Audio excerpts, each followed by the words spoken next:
കൊല്ലം കൊട്ടാരക്കരയിൽ ആരാധനാലയങ്ങൾ കേന്ദ്രീകരിച്ച് മോഷണങ്ങൾ പതിവാകുന്നു. എഴുകോൺ വീരാട് കാവിൽ കാണിക്കവഞ്ചി തകർത്ത് മോഷണം നടന്നതായി പരാതി. 2 വഞ്ചിപ്പെട്ടികൾ മോഷ്ടാക്കൾ തകർത്തു. ക്ഷേത്ര ഭരണസമിതി എഴുകോൺ പോലീസിൽ പരാതി നൽകി.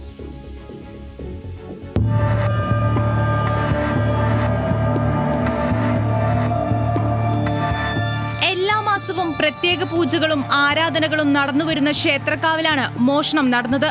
എഴുകോൺ കാക്കക്കൊട്ടൂരിലെ വീരാട് കാവിൽ കഴിഞ്ഞ ദിവസം രാത്രിയിലായിരുന്നു മോഷണം നടന്നത്.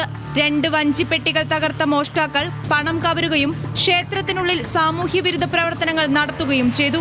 നമുക്കിത് തന്നെ നമുക്ക് വളരെ ഒരു അതിശയമാണ്. ഇങ്ങനെ ഇത്രയും ഒരു അക്രമം ഈ രീതിയിൽ കാണിച്ച് സാമൂഹ്യ വിരുദ്ധരാണോ മോഷണ ശ്രമമാണോ എന്തോ എന്നുള്ളത് അത് ആകപ്പാടെ ഒരു ഇതിലായി കിടക്കുകയാണ്.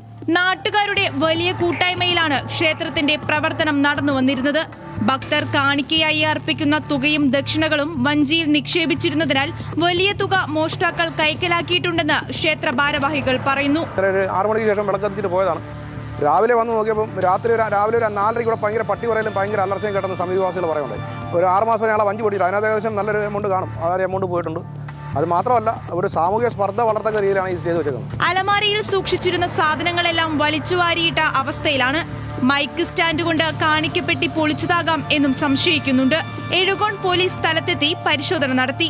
മോഷ്ടാക്കളെ ഉടൻ പിടികൂടണമെന്നാണ് നാട്ടുകാരുടെ ആവശ്യം. ന്യൂസ് മലയാളം, കൊല്ലം.